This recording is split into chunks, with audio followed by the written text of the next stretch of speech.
अध्यात्म की दृष्टि से देखा जाए या फिर विज्ञान की कसौटी में परखा जाए, रुद्राक्ष कहीं भी कोई कम नहीं पड़ता है।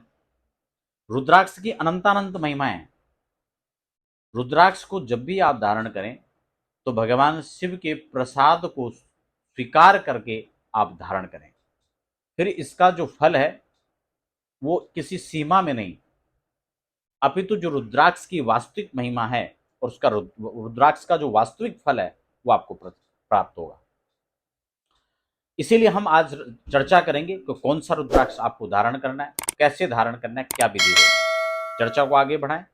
पहली बार चैनल पर विजिट कर रहे हैं तो चैनल को सब्सक्राइब करके बेल आइकन जरूर प्रेस कर लीजिए, क्योंकि यहाँ पर अध्यात्म, ज्योतिष, वास्तु, रत्न, रुद्राक्ष या इसी प्रकार की और भी खास चर्चाएं आपको देखने को मिलेंगी। जैसे कि मैंने पहले कहा, रुद्राक्ष को सिर्फ एक किसी खास फायदे के लिए नहीं, बल्कि रुद्राक्ष को सिर्फ महादेव का प्रसाद समझ करके आप स्वीकार कीजिए, उसी रूप में उसको धारण कीजिए। इसके कोई एक फायदे नहीं है, अनेक फायदे हैं। इसलिए किसी एक फायदे को बता करके और उस रुद्राक्ष की महिमा को बता देना, मुझे लगता है वो रुद्राक्ष की महिमा पर कहीं ना कहीं उसके फल में न्यूनता को लाना है। इसीलिए शिव महापुराण में रुद्राक्ष की अनेक विस्तृत महिमा इसमें लिखी हुई है।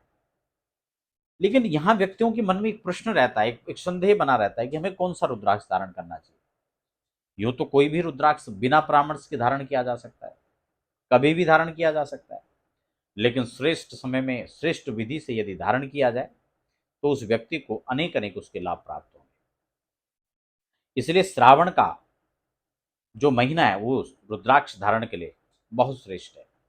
उसमें भी कोई सोमवार पड़े, विशेष पूजा अर्चना रुद्राभिषेक के साथ आप धारण करें तो उस रुद्राक्ष की और भी महिमा बढ़ जाती है। इसीलिए अब हम प्रत्येक व्यक्ति के लिए कौन सा रुद्राक्ष धारण करना है उसको हम लोग समझेंगे।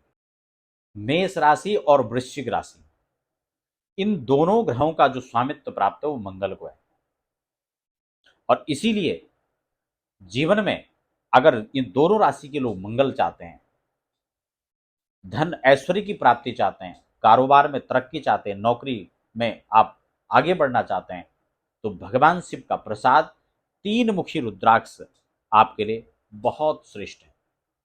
धारण कैसे करना है थोड़ा उसको समझ लीजिए। कोई भी सोमवार हो, आप लाल रंग के धागे में या काले रंग के धागे में आप यदि विशेष रुद्राभिषेक वेद मंत्रों के साथ अगर उसको प्रतिष्ठित करके पहनते तो बहुत अच्छा लाभ करेगा।